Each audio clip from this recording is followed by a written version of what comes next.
Just a little like spooky woman in a meadow. Do you know how long it took me to do this makeup? 30 minutes. Where is my damn Pulitzer? Hi guys, my name is Chase Runaway and welcome to the very first episode of ACOCKOLYPSE. Every week, right here on this channel, we will be recapping the newest episode of American Horror Story Apocalypse. I was really excited to do this series because I think this is a highly anticipated season of the show. It's bringing back so many characters that I love and adore. Do I have armpit hair? Just ignore that. Enjoy the illusion. So without further ado, let's get into it. So the season opens up with Evan Peters, who I guess is playing Sharon Needles this season. He's cutting Leslie Grossman's hair. Coco St. Pierre Vanderbilt. I think that's her name. Don't quote me on that. I'm not a professional, I'm just beautiful. She's trying to get a brand new haircut. I don't think that's a thing. Billie Lourd comes in, who is playing Mallory, who is her assistant, I guess. She's like a little mouse compared to her. She gets her kombucha, but apparently it tastes like, she says it tastes like turtle shit. But then there's an Amber Alert for a missile. Oh, Amber Alert. I know her, girl. Girl, I know Amber Alert. Welcome to the stage, Amber Alert. And everyone's like, oh, no, that's not gonna happen. Coco gets a FaceTime call from her dad, who is saying, oh, this is real, we're in Beijing, I guess? We're gonna die, and they died. Everyone's freaking out, everyone's going crazy, and then Leslie, she calls her husband, who is Billy on the Street, Billy Eichner. He's like, what are you talking about, what's going on? And then he sees the news report, and there's something I want to point out about the news report. The news report says that we've done it. The apocalypse is here, and we have done it. And we see this multiple times throughout the episode. Like, it's emphasized that we did something. I think that's something that we should absolutely be paying attention to this season. It's fighting. Evan Peters runs home to get his grandma, who is Joan Collins. You can tell immediately that Joan Collins is here to have fun. She's here to say the funny one-liners. Evan Peters, at one point, he's like, no, grandma, like, the apocalypse is actually happening. Like, we need to go. We need to get out of here, girl. And Joan Collins is like, oh, cool, we'll bring the champagne. Leslie Grossman is told by her dad before he explodes that there is a private plane to a location that they've already paid for in the event that this happens. So I guess this is something that in the public consciousness they were already preparing for. It was hundreds of millions of dollars. So they only have 4 spots. She gives one of the spots to Mallory. Evan Peters and Joan Collins, his grandma, show up and he's like, hey girl, I overheard you on the phone. Hey, can I get a spot in the private plane and the apocalypse and wherever you're going? and Leslie Grossman's like, sure, I guess my husband's not coming because Billy got left on the street in Santa Monica. And he goes, you bitch! And peace, dude. All of like the airport security and all the people working at the airport start running at them with weapons and stuff. And that's the other thing about this season so far. We're seeing people being stabbed, we're seeing people getting shot, and the pilot's like, get on the plane, get on the plane. So Joan Collins, Evan Peters, Coco, and Mallory. So they're on the plane. We should go check to see what's going on with the pilot. And the pilot's just not, is just not on the plane. How did this plane take off without a pilot? That is my question. The airplane suddenly shakes. They look out the window and there's an actual explosion. I love explosions. To see the actual explosion happen, this actually went down. All of that leads into these absolutely stunning opening credits. They actually take elements and like little pictures and scenes from the opening credits of Coven and Murder House. So you're like, oh my god, like this is really happening. We're getting like such a cool mix of these seasons while still like showing new stuff. Very like Dante's Inferno-esque illustration vibe to it. It's very satanic. So we're introduced to Timothy. Oh my god, what a stud. I want to lick his face. Timothy gets into UCLA 40 minutes before the explosion. But then all of a sudden, there's a knock on the door and they open the door and it's these people that they say they're from the cooperation and that Timothy has been selected to be saved during the apocalypse because of his genetic makeup due to the info that they gathered from like an Ancestry.com website. I don't know if I'm gonna get that genetic compound that's necessary to get into this outpost. Who cares? Timothy is ripped away from his brother, his mom, and his dad. They're like, bye, we're about to die. He's brought into this like mini jail, and right above him is a girl named Emily. Emily is also stunning. It's like, all right, I get it. Like, forget genetic makeup. Like, if you're hot, you're gonna be safe from the apocalypse. She was in actual jail, but she was selected as well. So Timothy and Emily are chilling. They're safe underground. They are solid during the explosion. And then there's this time jump. It's been a couple weeks, and then they're taken by the cooperative, these people that we don't really know who they are yet. It's all smoky and gray. It kind of looks like San Francisco in the winter. We see these two people. They get shot. It's a guy and a girl. They get shot.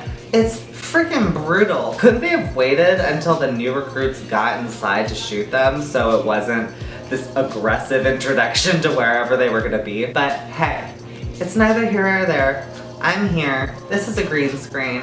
I'm a man, and we're all just living our lives, okay? Were these facilities made up in 2 weeks? I have questions. We are introduced to Ms. Sarah Paulson, who is an absolute god. She introduces herself as Miss Wilhelmina Venable. Wilhelmina Venable. Wilhelmina Venable. It was Wilhelmina Venable. She introduces herself as basically the face of the cooperation. Kind of suspicious. We're like, what's going on? They are brought to Outpost 3. And it is absolutely beautiful. The set design this season is already so incredible and amazing. Apparently there are people that survived the apocalypse but were, I guess it was a radiation-based bomb, so people did survive but they're all mutated now. Canker pus monsters. All I can think of was Miss Sarah Paulson saying canker pus monster and that canker pus monster being like, I have a name, my name is Debbie. Basically it's like no sex, no love. If you wear purple, you're royalty. If you wear gray, that means you're a servant. Blah, blah, blah, blah, blah. We're learning, we're learning, we're learning. Thank the gay gods. We get a shower scene from Timothy. I am good. I couldn't almost even focus on what the cliffhanger before the commercial was because he's so freaking hot. Someone writes down 666 in the fog of the shower, and we're like, What is that supposed to mean? more new characters. Jeffrey Boyer Chapman's there. We love him from Unreal. He has a boyfriend. His name is Stu. They're cuddling on the couch. It's cute. We have Adina Porter, who is just mwah. Prior to the apocalypse, she was a TV personality, and it's very interesting because if we look back at her characters in Roanoke and in Cult, both of her characters kind of exist in the world of media and television, so to kind of see this through line is very interesting. And then we finally get to see Kathy Bates, who is playing Mrs. Mead this season. She seems like such a scary lady. At this point, Leslie Grossman is like, Can we get some Pirates booty in here? we are so blessed to live in a time where Pirates booty is mentioned on American Horror Story. All they're eating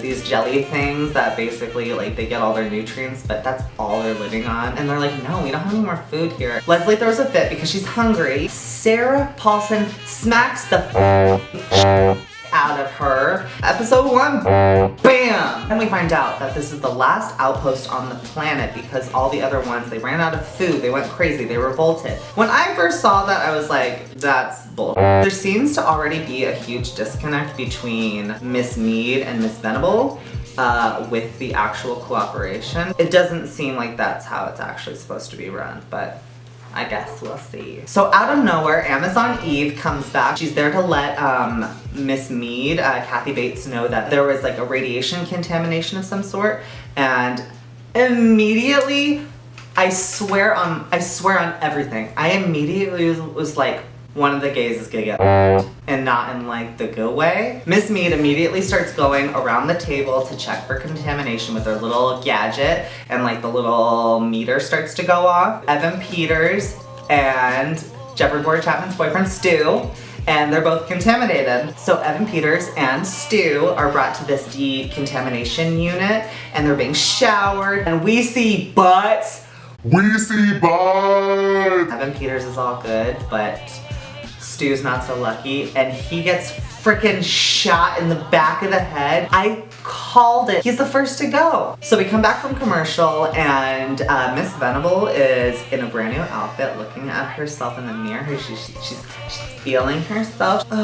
And then Miss Mead comes in, And there's this sort of like weird moment where like they're kind of looking at each other up and down, and I am calling it right now. I think they're doing something. They're having a little champagne, they're shooting the shit, they're talking, they're gabbing, and they reveal that what they're doing to these people, they're basically torturing them. That is not what the cooperation is about. So immediately we're brought to another dinner scene, and they're complaining that they don't want to have the little cubes of nutrients again.